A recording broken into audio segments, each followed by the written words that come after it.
You're listening to the Friends Talking Nerdy Podcast Network. Friends Talking Nerdy.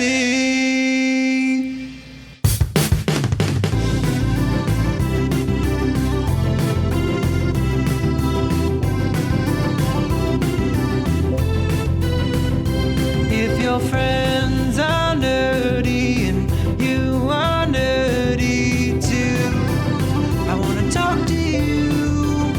Friends Talking Nerdy. Summer lovin' had me a gas.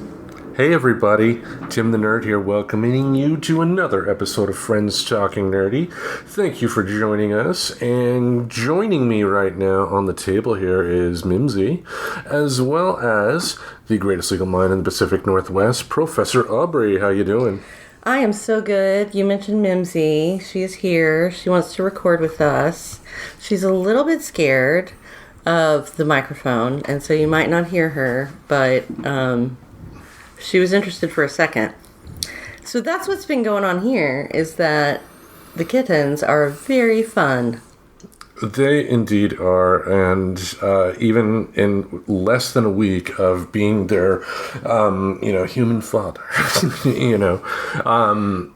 we've had some great experiences. Like I was able to videotape and share with you, Annie suckling up on her mother still. Now Annie is old enough to where, if she never did it again, she's never going to do it again.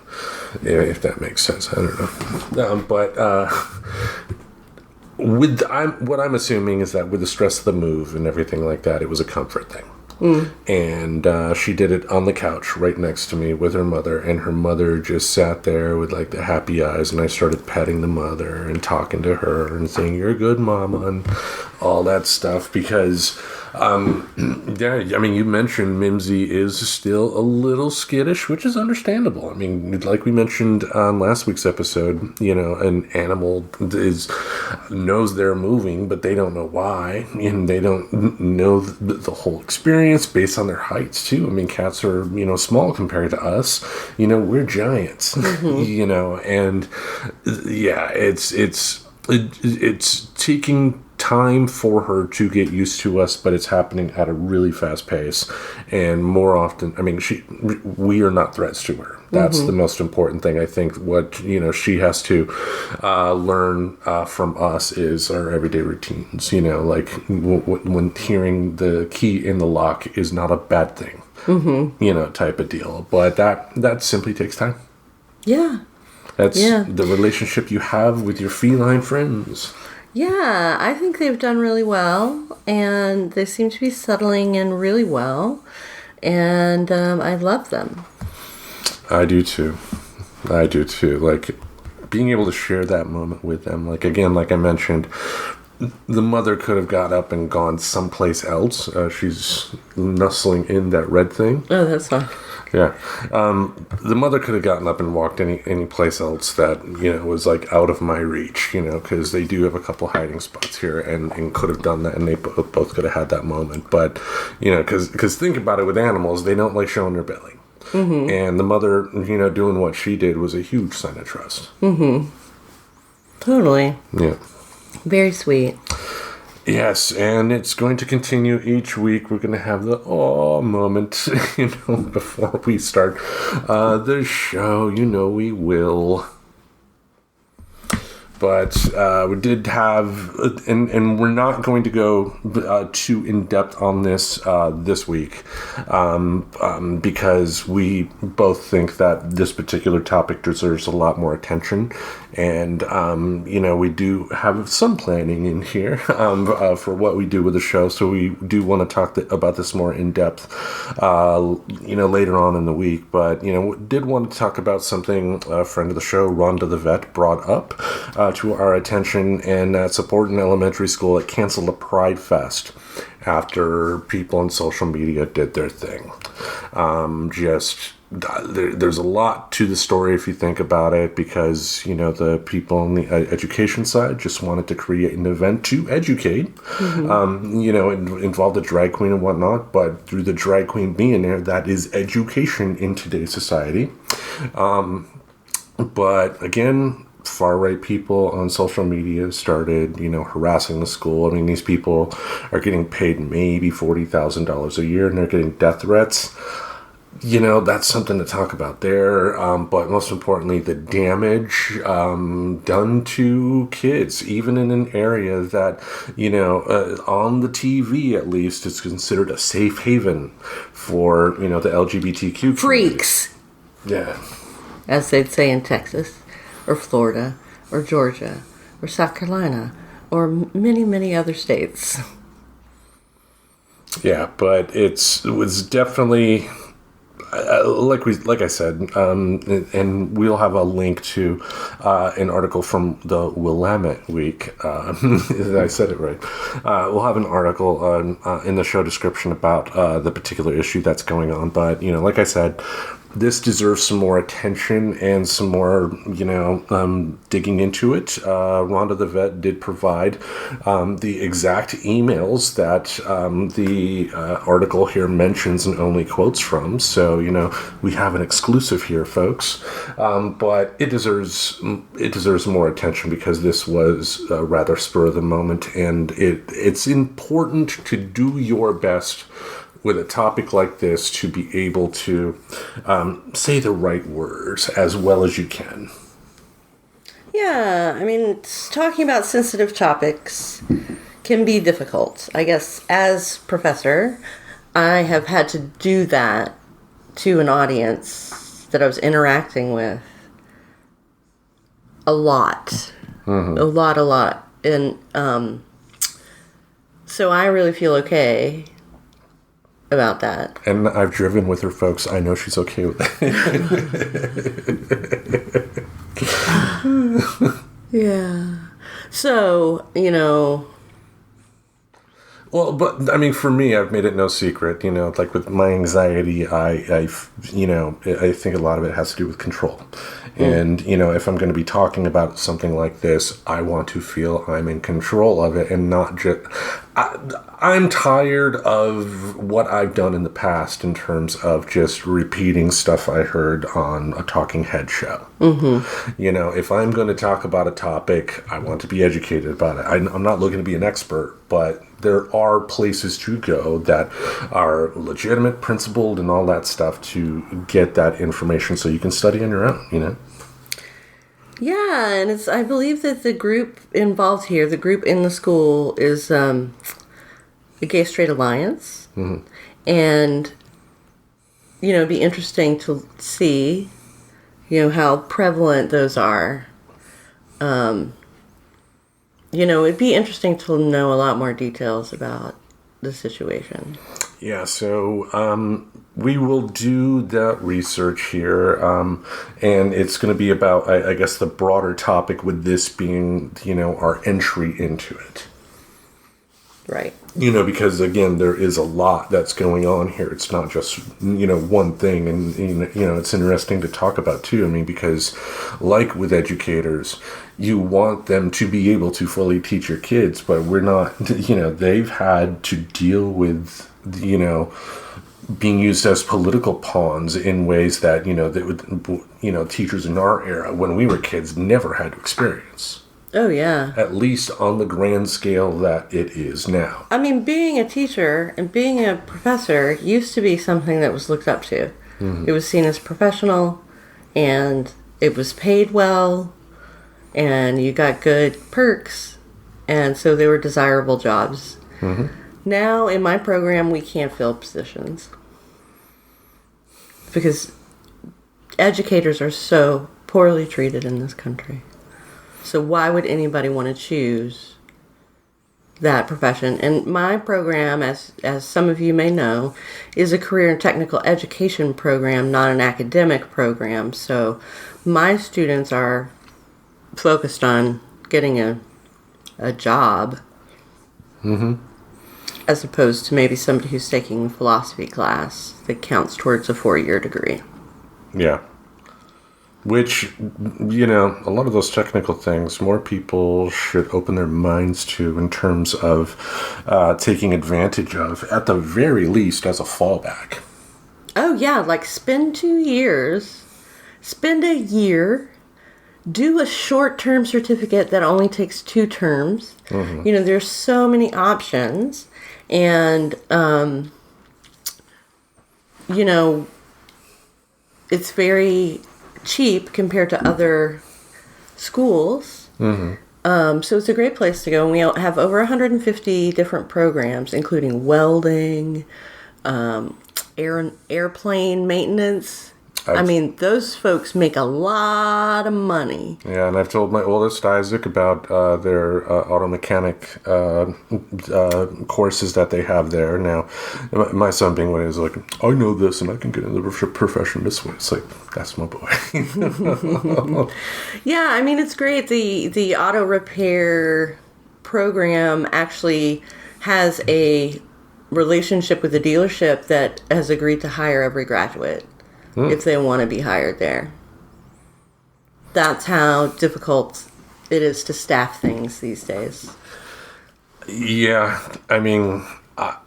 in some way, we're going through a big change to where I think businesses are going to have to start loosening the purse strings a little bit for their employees if they want to keep them happy. And as much as it hurts Wall Street people to hear that, there's only so long the general public can continue to see companies have record profits while, thanks to an inflation we're about to have because of reckless Republican, actions over the past few years, prices have gone up on everything too. Yeah. When they don't really need to. It's like... it's just this unrealistic Wall Street expectation that I've never understood about a company must always have rising profits each and every year. They've never heard of ebbs and flows. Right. And it seems like a company has like one bad quarter and all of a sudden, 70,000 layoffs. And yes, I get that there are legitimate reasons why a business would have to lay off people. I'm not denying, reality here, but, a lot of these actions are just done without thinking about what it does to the people that work there, the community.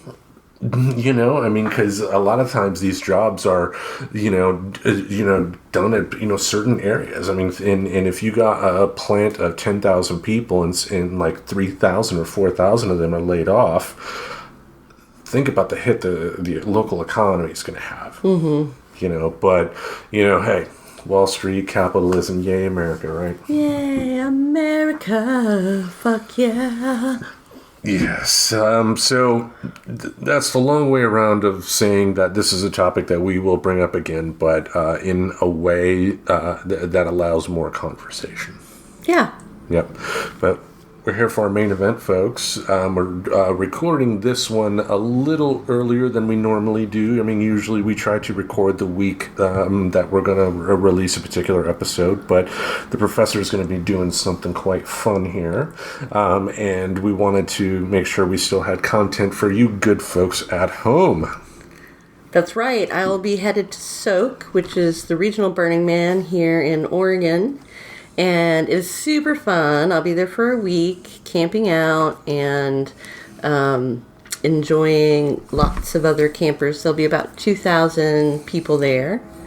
And it's all self-generated. That is, the participants bring the art. The participants bring the food, the water. You can't put any water on the ground, so you have to pack out your gray water. It's pretty intense camping if you've never been camping before. But then the cool thing is that all the camps provide fun things to do. And so you just kind of wander around and do fun things. And it's pretty awesome. Yeah. Yeah, it's really fun. So I'll be there next week. And so we thought, well, let's go ahead and record an episode so that folks don't miss us on Saturday. Yeah, and in the spirit of what we're in, I don't think the season is officially on the calendar here yet, but, the weather sure feels like it. We wanted to have a Nerdy 5 with the theme of summer love, and that was abstract intentionally because summer love could be a lot of things. It could be about a romance that happened during the summer. It could be enjoying the summer. It could be the love that you feel for an experience that you had in your summer. It could be an anthem that represents a particular point in time that, is related to summer. I felt it was a topic that, we could have a lot of fun with here, folks. What am I doing? I got to think like Vince McMahon, over-promote. This is the greatest podcast in history. So, I think what is fun about this is that our choices were different from each other. So there's a depth to the songs that we found. And then, yeah, they're all related to love. In some way. I mean, it's a very nostalgic list. Because we asked ourselves, what are meaningful songs about summer love? And there are lots of them. So hopefully we picked the best ones. People will enjoy hearing them. Yeah, and as always for the Nerdy Five, thank you for covering for me there. I was rearranging my notes because the professor and I like to share them. So, in terms of having everything on one screen for you folks. But just like we normally do with the Nerdy Five, we are going to go back and forth, talk about our choices, have a little conversation as to why we picked them, go back and forth, and hopefully at the end of the day, we will have a playlist, which will now be available on Apple Music, that if you listen to, we hope you enjoy. Absolutely. I think it's going to be great. All right, so how about you go? You heard my pens, folks, I'm sorry. Go with the first choice.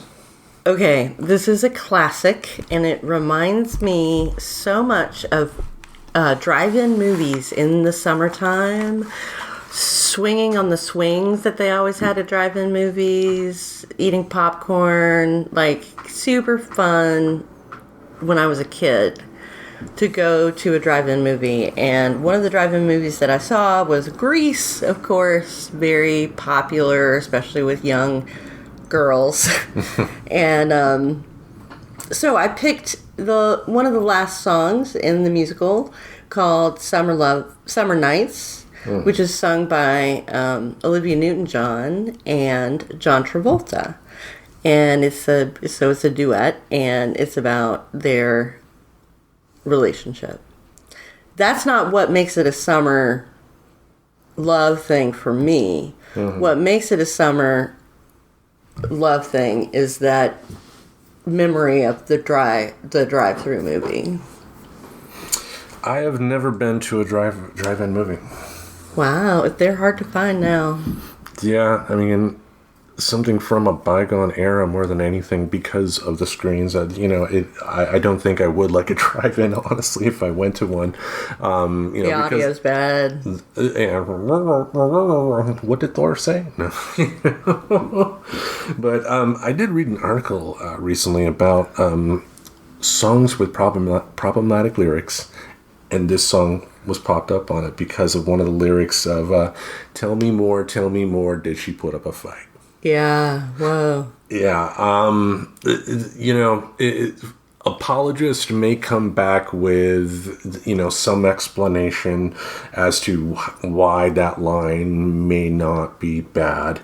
And it's possible. And, as far as, the two characters in the movie, Olivia Newton-John and John Travolta's characters, I forgot their screen names or anything like that. Everything looked to be on the up and up.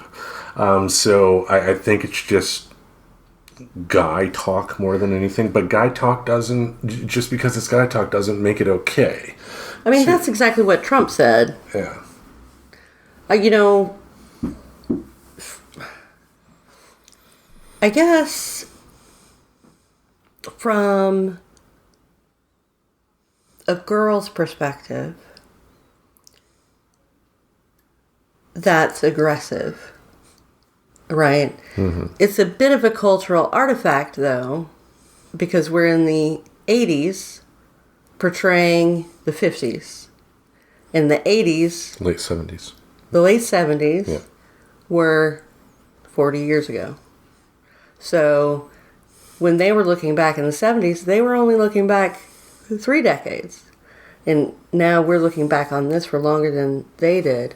I guess what I mean to say is it's an idea of what life was like in the 50s. Mm-hmm. And maybe that's appropriate for portraying the 50s. Yeah, I mean, I think if the creators in this case in a movie, there's a lot of input that goes into what you see on the screen. So I'm not just going to say just the screenwriter, they are able to capture moments in time, and sometimes with the help of hindsight, those moments in time that are captured show something that we didn't necessarily see when we first saw it. Right. And that can be an education. Gone with the Wind, when that was first released, there were definitely people that were out there talking about how problematic it was. I'm not naive, but, with radio being really the only option people had, there wasn't, mass-produced TVs yet. Right. At that particular time. You only had a couple of radio channels. You were going to get a sanitized version of the news. It's possible you may have heard of some protest or, people speaking out against the movie, but I can guarantee, the minorities in that era had a lot less powerful voice than they do now. Oh, I hope so. I don't know, because I don't have that lived experience. Same here. So, I'm speaking from privilege, I guess, is the proper thing to say, but Well, I think we sometimes speak from a place of assuming that we know something. True. Instead of asking the people who actually know, or, reading to try and figure it out, or what have you. What's that? No. You know what I'm saying, though? Like, you don't want to walk up to people and be like, oh, you're black, so let me ask you how you feel about X, Y, and Z, because I need to know how I feel about it. Yeah. No, the appropriate thing to do is, there are voices in the African-American community, for instance, that are out there that are very vocal, whether it be on social media or in books or in speeches that you can find on YouTube. It's go out and listen. Don't talk, listen. Because if you listen, it's going to plant a seed more, Mm-hmm. All right, how about I go on? Yeah. My first choice here, there are some things that I've always loved about the summer, and, I missed it when I was in Sacramento because it never rained there. Mm-hmm. But nothing beats a dusk or nighttime, and in the summer, it's hot out, but there's a mid to light rain going on. That feeling you get is like being in the shower in a lot of ways, but it's always been a feeling that I've loved. I mean, I love rain. Mm-hmm. When it's appropriate. I mean, when it's so hard, it's coming down so hard that you were instantly 100% drenched from head to toe. Uh-huh. I could do without that. When it's going vertical, horizontal, then I got a problem with that. Yeah. But just a regular nice rain. And one song in particular that reminds me of what it feels like during walking through a summer rain is the Rain song from Led Zeppelin. Nice. Are you familiar with that one? If you sung a few bars, I would be. Yeah, I can't mangle Robert Plant. I mean, my voice to begin with is not, vocal song worthy or anything like that. It's not like Eeyore on weed. Yeah, but cool fact, I did see Robert Plant perform twice. Yeah, you saw him once fronting. Not covered page. What the fuck? The Jimmy Page and Robert Plant reunion in the 90s. They released 2 albums. The first was The Unleaded, and the second one, like Walking into Clarksdale or something like that. Not their best work, but when Jimmy Page and Robert Plant are coming to your town, you gotta see them. They're legends. Even though you hear a lot more stories now about how they were also not the best of people at times, the music will definitely have a lot of positive contributions going forward in many, many years. Yeah. And, I don't think there is a thing called cancel culture. Mm-hmm. I think that is a social construction that the right has come up with to minimize what is holding people accountable today for their behavior today, right? We're not going back and saying, 40 years ago, you did X, Y, and Z. Though, to be fair, there are people that do that. I mean, think of what happened in the 2020 election when people were getting on Biden for views he had in the 70s. My goodness. Almost 50 years, now in some cases, you're bound to change your opinion on stuff. Yes, but I guess I'd say that I think the president is different. Because the president is going to be under more scrutiny than any other person in the United States. So their choices say something about them. On the other hand, people who are just regular people, I don't understand often the point of the cancellation, whatever that means. We've talked about it on previous episodes. I mean, we did even have an episode about cancel culture. I mean, a lot of it is just people patting themselves on the back in social media. They read about something and I think this person is awful for what they did. Where's my Nobel Prize? That doesn't, I'm not trying to be flippant here, folks. I'm not saying that people, to your point, shouldn't feel shame for, like Paul Stanley putting his fucking foot in his mouth for no fucking reason. That needed to be called out. Now, would I say he needs to lose all of his money and never have the chance to make money again? No, I want him to learn a lesson. Mm-hmm. But I do think that there are people out there that love being a part of the pitchforks. And that goes for both sides. On both sides, definitely have that.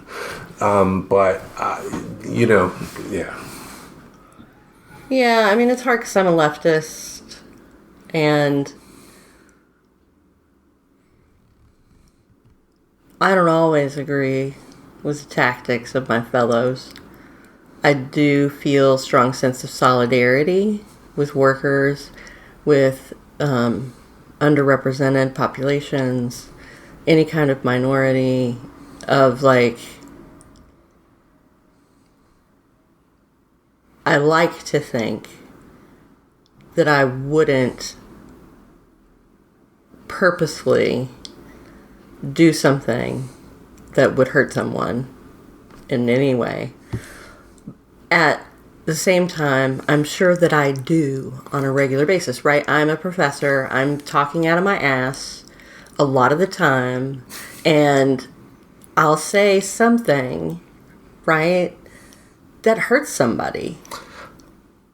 That's what humans do. I mean, a person I think of that had that happen that had something blow up on a big scale that I don't know them personally, but I would like to think they didn't plan to have the type of reaction that they did, was that person by the name of Justine Sacco. She's the one who made the tweet of, "Oh, I'm going to Africa. Hope I don't get AIDS. Just kidding, I'm white."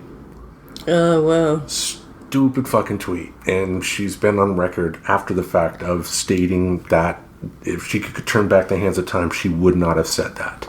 It doesn't excuse it, but it also does show the weakness of social media in a lot of ways, because it's like one of those comments that maybe if you saw how she said it, you would understand. But it's also too, if you don't know the person, why are you making, there's a lot of back and forth on this. But what happened is that when she tweeted that, she was at the airport. She got on a plane. It was a 12-hour flight from England to South Africa. And it blew up huge. Like, in the middle of her flight, there were people that found out what flight she was on and where she was going to, and they were camped out there because it got so big that by the time she landed, she found out she lost her job. Oh, wow. Because of that tweet. Yeah. Just because of how much it blew up. Now, should there have been repercussions for being so foolish? Yes, there are. I can also except that in her case, she wasn't intending whatsoever to cause the furor that it erupted. And I think she would say more than anything about the experience, the importance of watching what you say, but. Did it need to go to that level, especially because she was just an average citizen? I mean, we're not talking about a public figure. With a public figure, there are, like the Vince McMahon thing, for instance, the reason the stories about him come out in places like the Wall Street Journal is that his actions directly benefit, or positively or negatively, his company.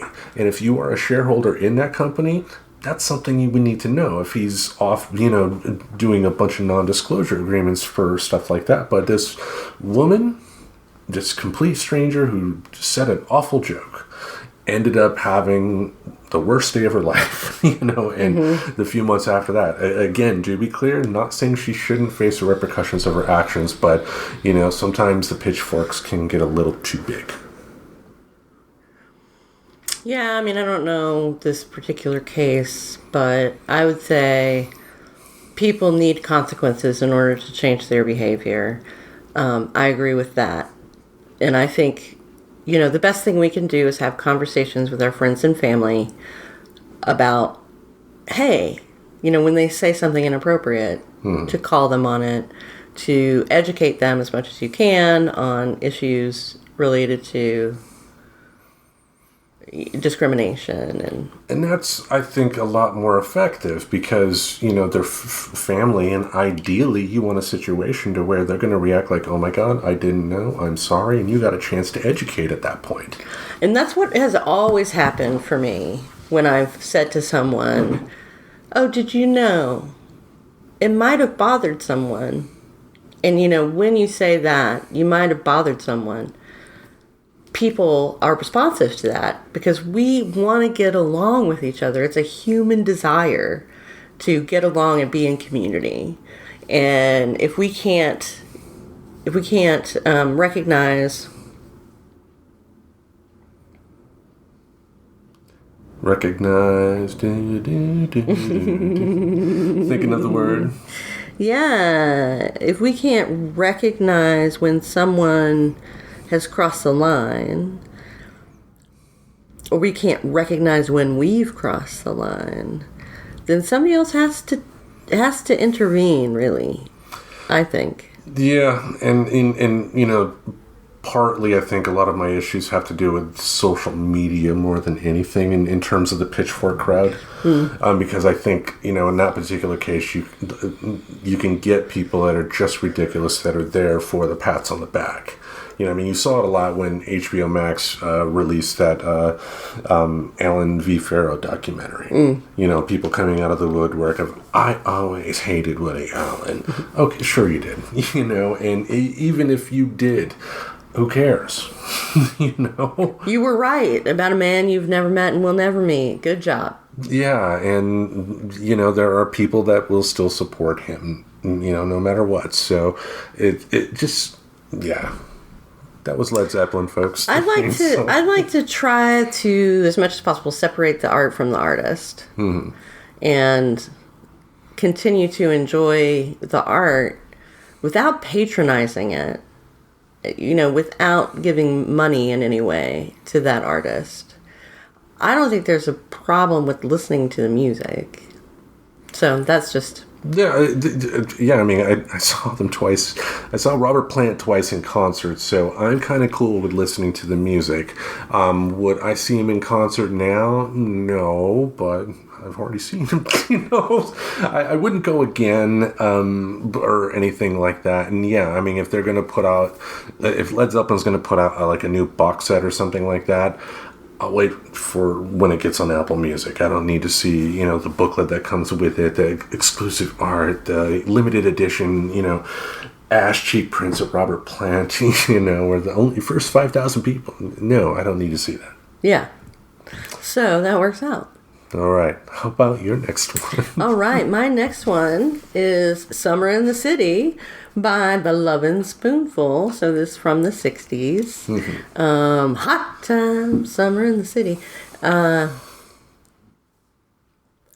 remember it being so hot in Georgia that you could fry an egg on the sidewalk. The concrete would get so hot. And, the cities are concrete islands. And they create so much heat. And they hold so much heat. So it's very hard at night when things should cool off.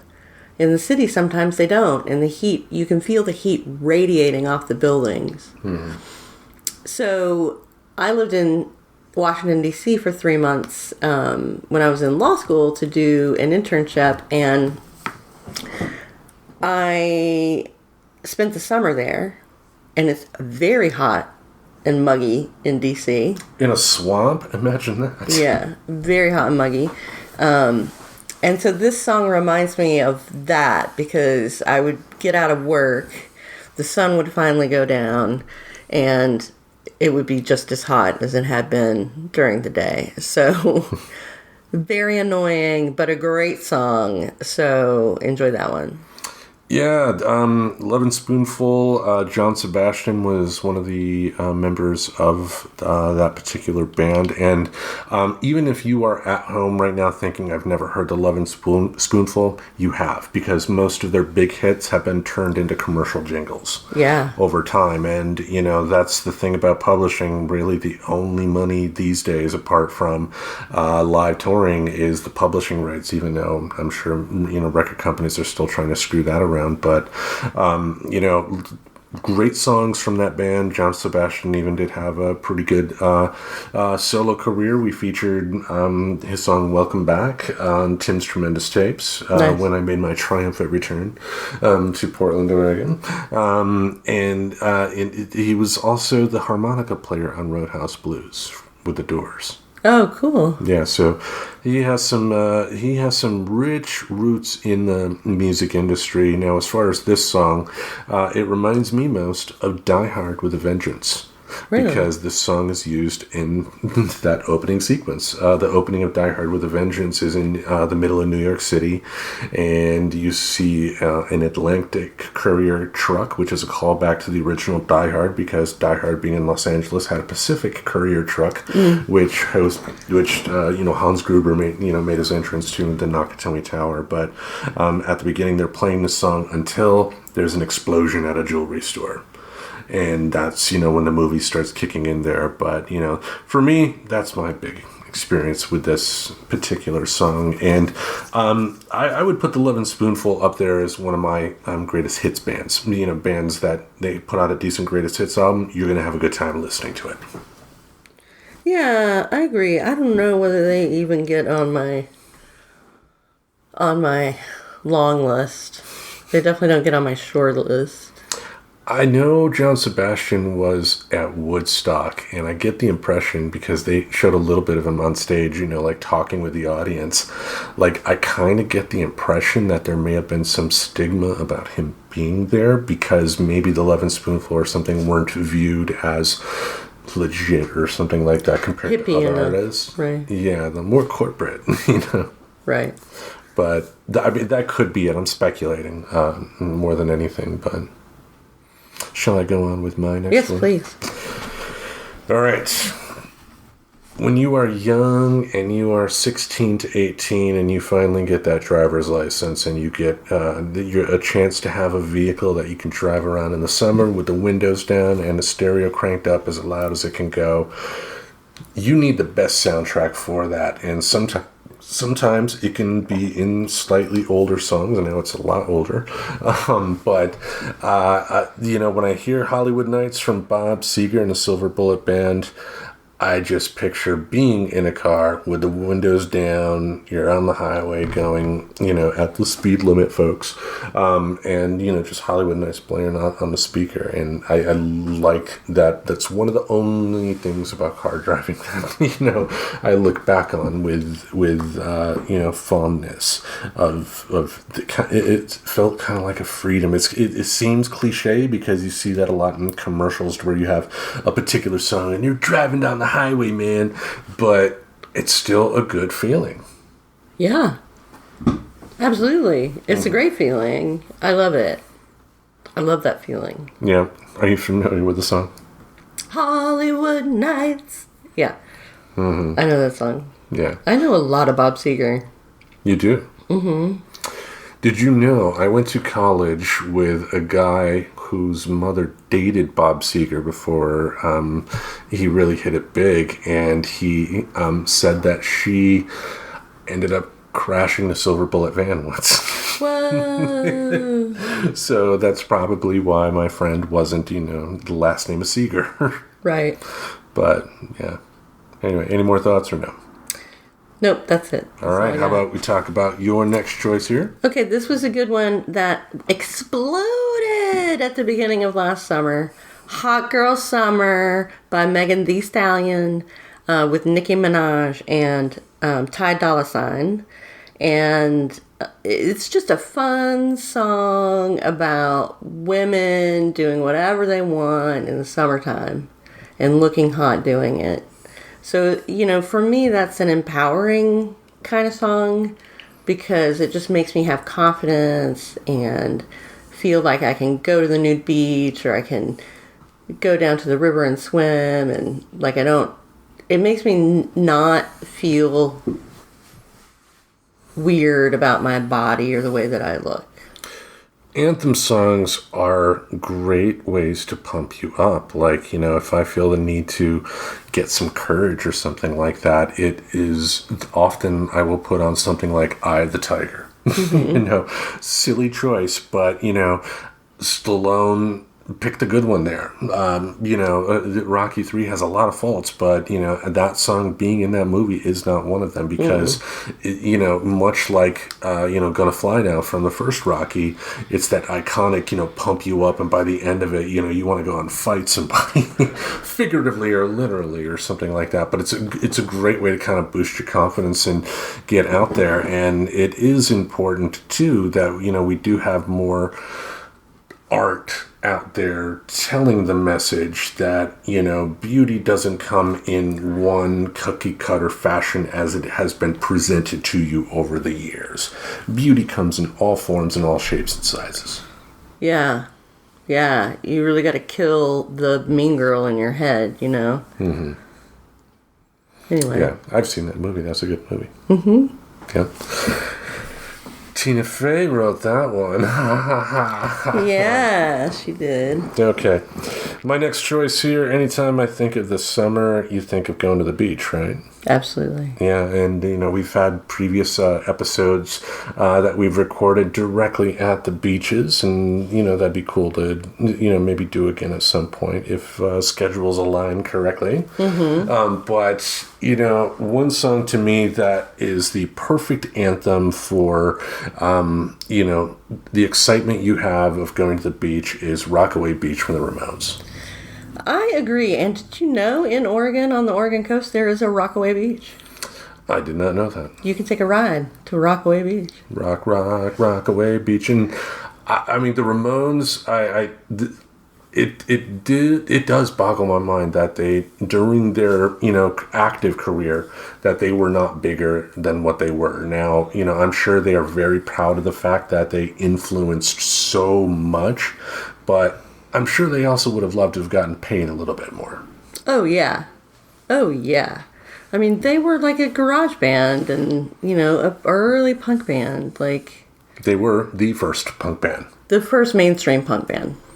The first one that could sell records. Mm-hmm. Yeah, but it doesn't matter what era of the band either. I mean, there's always going to... in a lot of ways, I do compare them to AC/DC because they have a sound, and they stick to that sound. But that's not a bad thing. Especially if as, in this case, musicians, what your weaknesses are. Focus on your strengths. And if your strengths are only going to give you 2 or 3 different types of songs that you normally do, I mean, AC/DC has made millions of dollars. Playing the same songs over and over. Playing the same dance, but the results are still good. Yeah. I mean, for what it is, I mean, AC/DC is not Pavarotti or anything like that, but you get my point. The Ramones definitely needed a lot more attention their way when they were an active band, but it's great that their legacy lives on. And I remember the first time I played some Ramones for my kids, and they loved it. Oh, nice. Mm-hmm. Yeah, it's got that energy, that sort of childish energy, I think. Not childish, but no, it captures it can capture what it feels like to be young. Mm-hmm. So whether that be, a child or a teenager or, someone in, very early 20s or something like that, that youngness, they were able to kind of, ball up and be able to, just communicate over many, many years. yeah. All right. What is your next one? My next one is Feels Like Summer by Childish Gambino. So, are you familiar with Childish Gambino? Donald Glover, yes. Exactly. It's Donald Glover's music-making persona. And this song is a good one. I remember hanging out outside in the summertime, and this song came on. It's probably about 6 or 7 years old now. But when it was fairly new, and hearing it and just being like, wow, he really figured out what feels like summer. So it's a great song to kind of say, oh yeah, he really gets it. He really gets what summer's like. And it's a Childish Gambino song, so it's cool. Mm-hmm. Mm-hmm. It's a good one. Yeah, since it's cool, it's probably why I haven't heard it, we saw the episode of The Simpsons, and it reminds me of one of the episodes we saw was when Homer realizes that, the music he likes is considered outdated and old to his kids.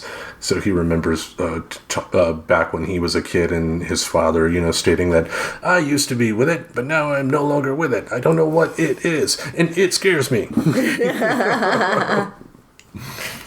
Totally. All right. What's your next one? My next one, this band and this song in particular, kind of brings back the feeling of joy that, just everything is wild and happy that you do get during the summer. And I think too, it does speak to more younger side of things. Like at 46, I can do this on occasion, Right. But all the time, maybe not so much. But it's from a band that doesn't, I feel, get as much respect as they deserve. Poison. Nothing but a good time. They're not the greatest rock and roll band in the world. I'm not implying that, but I do think that they are more than just the hairspray that they used. There's a reason, people still listen to Every Rose Has Its Thorn. Even if they, are a little snide about it, that doesn't mean it's not effective. And I think this song too, is just I love that feeling of just, I'm going to go out and have the best time. And the best time to do that is during the summer, when you can get out to like a backyard barbecue with people that you like, or get out somewhere and just enjoy life. You're looking for nothing but a good time, right?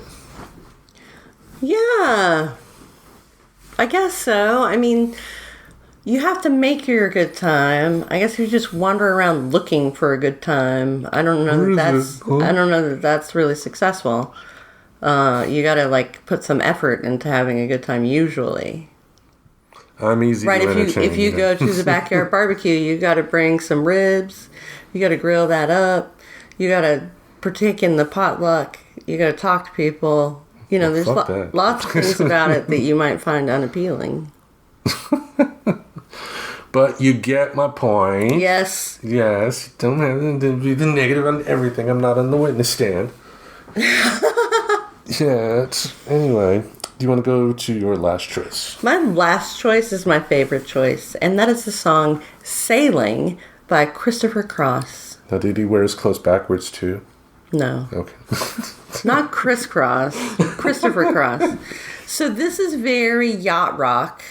It's a classic, you just feel like you're driving around in somewhere with a beach, right? Sailing takes me away to where I'm going. Yeah, it's just chill, and you're just out on the beach, out on the water, and it's pretty perfect. Mm-hmm. And I think he expresses that well in the song. Yeah, not really familiar with his work. I mean, the name does sound familiar. Didn't he do a song about a red dress or something like that? Lady in Red? No, that's somebody else. He Okay. did, I keep forgetting we're not in love anymore. Okay. You know that? No. I mean, I thought he wore his clothes backwards for a second here. I am familiar with Sailing, kind of reminiscent of other 70s low-key pop stuff like, the Carpenters or something like that. Karen Carpenter was actually a pretty good drummer. Really? The more you know. Mm-hmm. But shall I go on with my last one? Yes, please. All right, this particular song is one that I think encapsulates a specific feeling of youth. I remember playing this song for my youngest for the first time, and when she was done listening to the song, she said, yes, this is the greatest song ever made. That's serious. School's out. Alice Cooper. End of summer, the last day of school before summer vacation hits. You're waiting for that bell to ring. When that bell rings, I mean, I mean, it's that supercharged feeling of exhilaration you got once you realized that you were free. Mm-hmm. You didn't realize it wasn't for very long, but you were free, and you were just gonna sit around, watch TV all day. In my case, or in your case, ride horses. I don't know what you did. I watched TV all day, ate saltine crackers, made bacon in the microwave, and it was before we had a remote control. So I would lay down in front of the TV, put my legs up on the TV, and be close enough that I could turn the knob and wouldn't have to get up. Yeah. Now, Alice Cooper, I find it interesting that he has met so many interesting people over the years. Like, he used to be good friends with Groucho Marx. During Groucho's last years in life, Frank Zappa discovered Alice Cooper, gave him his first record contract. Really? Yeah. Also, he knew someone by the name of Jim Morrison. Huh? I brought up the song earlier, Roadhouse Blues. The line in there, woke up this morning and I got myself a beer, was supposed to be, woke up this morning I got myself a beer, said Alice. Because I guess Alice Cooper was staying with Jim at one point, and he said the line, I woke up this morning and I got myself a beer. So that's Alice Cooper right there. And also to bring a connection to you, one of your favorite artists actually did go on record at one point, I believe it was in a Rolling Stone interview, stating that he thought Alice Cooper was a very good songwriter, and his name was Bob Dylan. I was going to say Bob Dylan. Mm-hmm. So it shows too. I mean, because it's interesting with Alice Cooper because he, unlike Marilyn Manson, I mean, Alice Cooper was able to show up on the Muppet Show while still having that persona of the big scary guy. Mm-hmm. And like he was always able to kind of weave in and out. He had a little social group in Hollywood in the 70s with Harry Nilsson, John Lennon, and others. They called themselves the Hollywood Vampires. And Alice actually has a band right now called the Hollywood Vampires with Johnny Depp and Joe Perry and a couple other people. But but Alice is still out there making music. But this song, School's Out, I think if you like this song, just to me, after it's done, after you're done listening to the song, it feels like summer. Yeah. Because again, it pumps you up. Yeah. I remember listening to it like in middle school when school was out. Mm-hmm. But that was our Nerdy 5 for Summer Love. Summer loving had me a blast. Well, I'm going to see if anybody's going to put up a fight tonight here. But anything you want to say about Summer Love? I'm just hoping to get some. There you go. Summer love, some more summer love in my life. There you go. Aren't we all? Yep. That would be nice. It would be nice. If you go to our Patreon, you'll get all the love you want. That's for right. At least $1 a month. $1 a month gets you all kinds of backstage shenanigans from your wonderful crew here at Friends Talking Nerdy. So we thank you very much for taking time out of your week once again to hear us talk. We hope you join us again next week.